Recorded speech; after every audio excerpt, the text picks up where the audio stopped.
Have you ever felt like you're carrying a truth too heavy for the world to hear?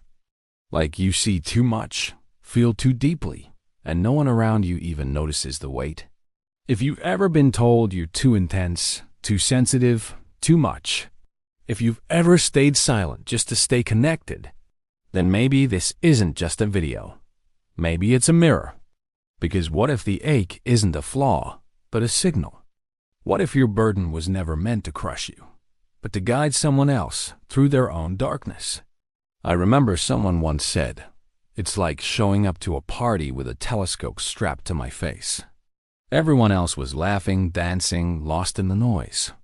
And they were there, still, staring into galaxies no one else could even see, trying to point them out only to be met with confused smiles and polite nods. That kind of vision is not something you choose. It chooses you, and then it separates you.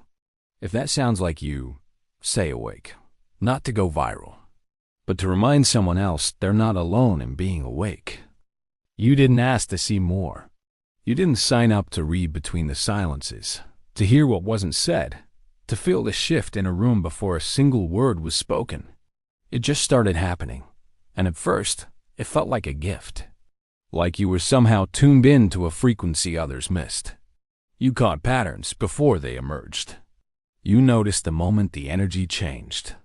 You felt truth crack through someone's smile like a whisper behind glass. But then came the part no one warns you about. The part where you try to explain what you sense, only to be told you're overreacting, overanalyzing, overfeeling. You watch people pull away not because you're wrong, but because you're early. You arrive at awareness before they're ready. And instead of being seen as insightful, you're branded as intense, as too much. So you start to doubt yourself. You rehearse silence instead of sentences. You shrink your instincts into more acceptable shapes. You practice blending in not because you want to, but because it's safer. Because clarity without company starts to feel like a curse. And yet, the signals never stop coming.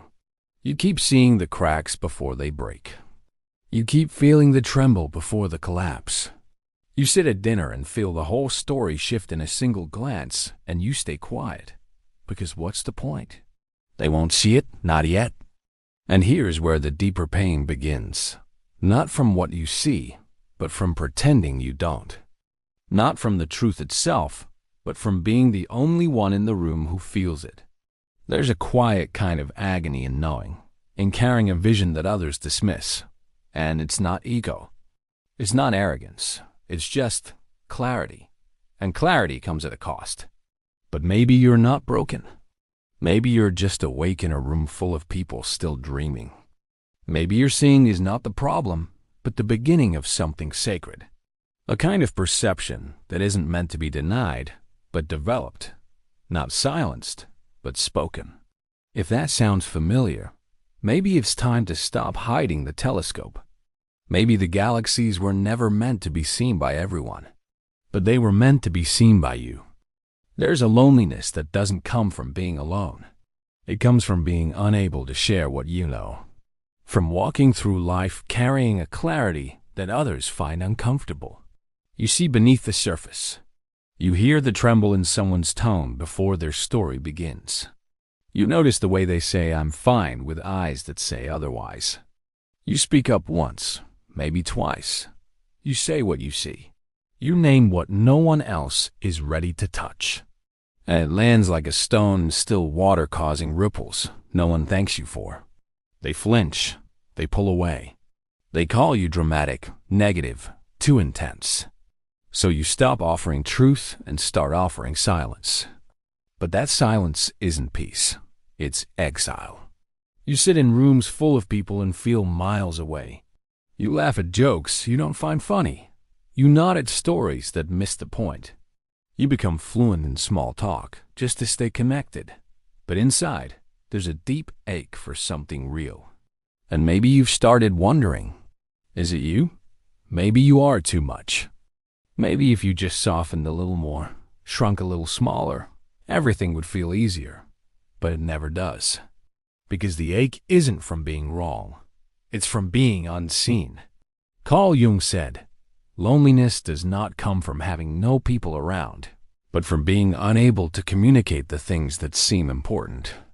And if that sentence hits something deep in your bones, you know exactly what he meant. You don't want attention. You want resonance. You don't need agreement. You need truth. And in a world addicted to comfort, your clarity becomes a threat. Your honesty becomes an inconvenience. So they tell you to smile more, to relax, to not take things so seriously. But how do you relax when you can feel everything all the time?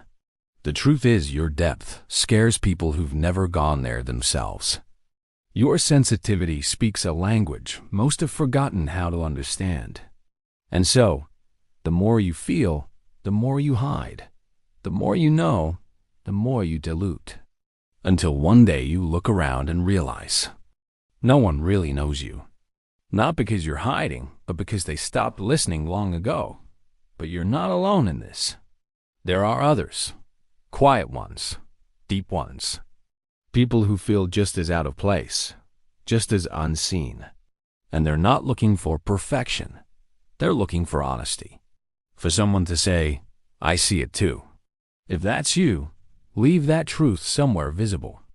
Even if it's just one word, even if your voice trembles. Because every time you speak it, even quietly, someone else might hear their own silence echo back as yes. There's a story as old as myth about a woman named Cassandra. The gods gave her the gift of prophecy, of seeing the future with terrifying clarity. But when she refused Apollo, he cursed at her, not by taking her vision away, but by making sure no one would ever believe her. She would speak the truth. She would warn of disaster. And she would be ignored, dismissed, ridiculed every time. Cassandra wasn't hysterical. She wasn't dramatic. She was simply ahead of her time. And that, perhaps, is the most painful place to be. If you've ever felt the weight of knowing before it happens, if you've ever said, "This doesn't feel right," and been brushed aside, if you've ever watched your worst fears unfold exactly as you sensed, then you know what it means to be Cassandra. It's not that you want to be right. It's that you want to be heard. But the world has always had a strange relationship with truth that arrives too soon. Most people don't want to see until it's safe. They don't want to feel until it's convenient. They don't want to hear until the noise is already turned into chaos. So what happens to the ones who see early, feel deeply, speak first? They're called overreactive, emotional, unstable. Not because they're wrong, but because they make people uncomfortable. And that discomfort turns into distance. Suddenly, you're the problem. Your clarity is framed as confusion. Your foresight becomes a flaw. And over time, you begin to wonder if maybe it's better not to speak at all. You start to censor your instincts. You water down your truths. You offer your vision in whispers instead of full sentences. Because every time you spoke up, you paid the price. You lost someone. You lost your place. You lost your safety. And yet, the knowing never stopped. That's the paradox of clarity. It doesn't go away when you silence it. It just burrows deeper. And the longer it's buried, the heavier it becomes. Until you're no longer just unseen. You're unrecognizable, even to yourself. But here's the shift. What if your knowing isn't a curse? What if it's a compass? What if you weren't meant to silence it, but to refine it, to offer it not as proof, but as presence? The world may not be ready to hear you, but that doesn't mean you stop speaking. You don't need a crowd. You need one person who listens and sees the truth not as noise, but as resonance. You are not Cassandra because you are doomed. You are her because you see. And that seeing, no matter how lonely, is sacred. There are parts of you you've never met, figures within that shape how you love, how you fear, how you react in moments you can't explain. Carl Jung called them the Anima and the Animus. Not just psychological terms, but living, breathing energies that move through your mind like shadow puppets behind a curtain. If you're a man, the Anima is your inner feminine, emotion, intuition, vulnerability. If you're a woman, the animus is your inner masculine logic, will, criticism. But these aren't gender boxes. They're archetypes, universal patterns. And the less you know about them, the more power they have over you. Think about that time you were overwhelmed by someone you barely knew. That crush that hit like a tidal wave, inexplicable and intense. Or the argument that escalated out of nowhere, and afterwards you wondered, where did that even come from? That's them. The inner other. You think you're making choices. But sometimes it's them choosing for you through you. The anima in a man can surface as unpredictable emotions, romantic idealism, or intense mood swings. The animus in a woman might show up as constant inner judgment, a sharp critical voice, or a need to control outcomes. And when these forces are unconscious, they wreak quiet havoc. You fall in love with people who mirror your unlived self. You fight with people not for what they do, but for what they awaken. You find yourself caught in cycles of longing and withdrawal, vulnerability and defensiveness, connection and detachment. And you don't know why. Jung didn't warn about these figures as a theory. He called them dangerous when ignored. He saw what they could do when they possess a person, how they twist love into fantasy, how they turn clarity into conflict, how they sabotage intimacy from within. Because the truth is, most of us aren't in relationships. We're in projections. We're loving or hating someone not for who they are, but for what they reflect back to us. And if you're someone who sees deeply, who feels intensely, these inner forces are even louder. Your clarity stirs the shadow. Your insight activates what's been buried, and what you refuse to confront inside, you will fight outside. So how do you face them?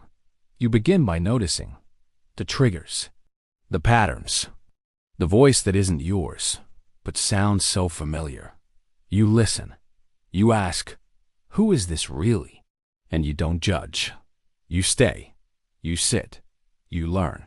Because the goal isn't to destroy these parts. It's to integrate them, to bring them into light, to turn the unconscious into the known. Only then do you stop being pulled by unseen strings. Only then do you start loving not with projection, but with presence. This is the work. Messy, real, sacred, and you don't have to do it alone. But you do have to start. Once there was a wise king, not the kind known for battles or wealth, but for clarity. His kingdom flourished because he listened. People felt seen. Justice made sense. Sanity reigned until one night, a witch slipped into the city and poured a potion into the town's only well. By morning, everyone had drunk from it, everyone except the king. And by midday, the city had lost its mind. They accused each other of nonsense, feared things that didn't exist, celebrated what was meaningless. To them, everything seemed fine, except for the king. He hadn't changed. He still saw clearly, still spoke reason, and that made him the strange one. They whispered, they doubted, they said he must be unwell. So the king stood alone, holding a goblet drawn from that same poisoned well. And he faced a choice: drink and be accepted, or refuse and be exiled. That night, he drank. The next morning, the kingdom rejoiced. Our king understands us again, they said. But he didn't. He just gave up trying to be understood. This isn't a fairy tale. It's a metaphor for now. For every moment you've chosen silence over truth, laughter over clarity, blending in over standing out. Not because you didn't see what was happening, but because you were tired of not being seen. You felt it, haven't you? That tension in your chest when everyone around you nods and agrees, and something inside you screams no. That ache when you swallow your gnawing just to stay close. That slow erosion of self that happens when your clarity is too costly. You've sipped from the well. Maybe not in one gulp, but in small compromises. A diluted truth here, a silenced instinct there. Until one day, You re-surrounded by people who only know the version of you that fits their comfort, and not the one that burns with truth. Carl Jung warned of this. The greatest danger, he said, is not in being wrong, but in losing yourself inside the collective. In trading your clarity for applause, your vision for inclusion, yourself for safety. And it's a brutal choice. Speak and risk exile, or stay silent and lose yourself. But what if there's a third path? What if you didn't have to drink? What if your truth, unfiltered, uncomfortable, unwatered, wasn't just for you, but for someone else still lost in the fog? Sometimes the most radical act isn't shouting truth. It's refusing to forget it. It's standing steady while the world spins. It's being clear, not to convince, but to remain whole. Not all burdens are loud. Some sit quietly on your chest in the middle of a conversation. You smile, you nod, you say the right thing, while everything inside you wants to scream. But you don't. You've learned not to. You've learned how to sense the shift in a room before anyone else does. How to read the silence between words. How to notice the glance, the hesitation, the subtle retreat in someone's energy. You know something changed, but no one else seems to notice. And you stay quiet, not because you don't care, but because you do too much. And you're tired of being the one who always names the invisible, only to be told it's not there. That you're reading too much into it. That you're too sensitive, too dramatic, too much. So you adjust. You edit. You rehearse smiles. You shrink your inside into something palatable. You become a master of small talk, even though it empties you. You carry the emotional weight of rooms just so others don't have to feel discomfort. But there's a cost to carrying what no one else will touch. Psychologists call it masking. Jung might have called it soul loss, because what gets hidden doesn't disappear, it dissolves. Your voice, your instincts, your full self. You become fluent in the language of what others need and forget how to speak your own. You function. You show up. You're praised for how well you adapt, but inside, you're disappearing. And the danger is, you get good at it. So good that even you forget how much you've buried. Until one day, it all catches up. Not in a dramatic breakdown, but in burnout, in quiet grief. In the sudden realization that you've surrounded yourself with people who only know the diluted version of you. And that version? It's exhausted. Because the real work, the painful, necessary work, is not just waking up. It's coming back. To the parts of you that used to speak freely. To the instincts you used to trust. To the clarity you used to honor before the world taught you to silence it. But that return isn't clean. It's not easy. Because the moment you start reclaiming yourself, you start losing your camouflage. You become visible again, not as agreeable, but as real. And that's where the loneliness spikes. Because some people closest to you have never met this version of you, and some of them won't want to. But don't let that stop you. Because the life you ache for, the love, the peace, the connection you crave, only lives on the other side of pretending. And the weight you've been carrying in silence, it was never meant to break you. It was meant to bring you back. There's a moment, subtle but unmistakable, when your burden begins to shift. You're still carrying it, but it feels different. Not lighter, not smaller, just meaningful. You stop seeing your sensitivity as a flaw. You start recognizing it as a compass. You stop apologizing for your inside. You begin realizing it's what someone else is silently praying for. That the very parts of you you tried to suppress, your depth, your intuition, your honesty, were never problems. They were guides, and they've been waiting for you to listen. This is the beginning of transformation. Not the flashy kind, the quiet kind. The kind that doesn't need a platform, just presence. You no longer speak to be right, you speak to be real. You no longer dilute your truth. You offer it gently, clearly, without apology. And something happens when you do. Not everyone understands. Not everyone stays. But the ones who do, they see you. not just the mask, not just the curated version. They see the clarity behind your eyes. They hear the tremble in your voice and don't flinch. They recognize you not because you shouted, but because they've walked through their own fire, and they know the burn. This is the quiet power of owning your truth. You stop chasing validation. You start radiating resonance. You become a mirror not to reflect others' expectations, but to reveal what's real. Carl Jung called this individuation, the integration of the whole self. Not the self you shaped to be accepted, not the version you became to survive, but the original, the full. The sacred contradiction of soul and shadow, logic and feeling, chaos and clarity held together by courage. And that courage doesn't roar. It stays. It stays when others leave. It stays when silence feels safer. It stays when the truth costs you the room. And in staying, you become something else. Not a burden, not a misfit, but a lantern. A steady flame in a world addicted to fog. So if you've been hiding, softening, disappearing, let this be your reminder. Your clarity was never meant to isolate you. It was meant to illuminate. There is a myth we carry when we feel too much, that we're the only ones, that no one else thinks this deeply, sees this clearly, feels this heavily, and so we stay quiet. We assume our thoughts are too intense, our truths too disruptive, our instincts too strange.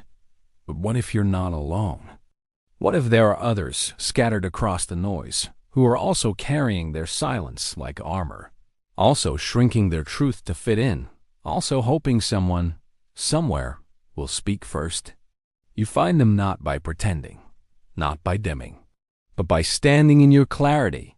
You find them when you let go of trying to belong to people who only recognize the filtered version of you. You find them when you speak even if your voice shakes, when you show up without your mask, when you risk being misunderstood to stay honest. And yes, it's terrifying. Because some people will leave. Some won't understand. Some will misread your sincerity as intensity, your clarity as coldness, your depth as drama. But others, they'll lean in. They'll say, I thought I was the only one. They'll recognize the language of your soul, not because you said it perfectly, but because they've been silently speaking it too. These are your people, not crowds, not followers, just real ones, quiet ones, awake ones. They won't need you to explain. They'll feel the yes in your presence. They'll see past the surface, straight into the resonance. And suddenly, the loneliness doesn't vanish, but it changes. It becomes a bridge, a threshold, a place where connection is no longer a performance, but a reflection. Jung believed that when we live truthfully and courageously, unknown friends will find us, not because we search, but because we become visible. And in a world of mirrors, becoming visible is the most radical act of all. You don't have to chase them. You only have to stop hiding. There comes a moment, not always dramatic, not always loud, when something inside you says, no more. No more pretending. No more softening. No more dimming, just to fit a room that was never built for your fullness. You've spent years trying to be digestible, likable, less complicated. You've traded your clarity for comfort, your knowing for quiet, your voice for safety. And maybe it worked for a while, but there's a cost to hiding. And it's not just exhaustion, it's erosion. The slow, subtle loss of the parts that make you. You, the instincts that once guided you, the vision that once lit you up, the voice that once said things no one else dared to say. Every time you stay silent to be accepted, a part of you learns that truth is dangerous, that being real equals being alone. And the more you dilute yourself, the more you disappear. But that's not who you are. You weren't built to vanish. You weren't wired to pretend. You weren't born to blend in. You were born to wake the sleeping. The world doesn't need more agreeable people. It needs the seers, the feelers, the ones who know how to hold both complexity and compassion, the ones who can see clearly and still choose love. That's your gift. Not because you're perfect, but because you're honest. Not because you have all the answers, but because you've stopped running from the questions. And when you speak, even softly, even unsure, you keep something alive, something rare, something sacred. The part of you that remembers who you were before the world taught you to hide. This is how burden becomes beacon. This is how isolation becomes invitation. You carry your light not to prove, not to preach, but to offer, to remind someone else that they're not crazy, not broken, not alone in being awake. So speak, even if it's just a whisper, even if no one claps, even if you're still trembling, because that's how everything begins, not with certainty, but with courage. And your courage might just be the permission someone else was waiting for. You are not too much. You are not too late. You are not alone. You are the light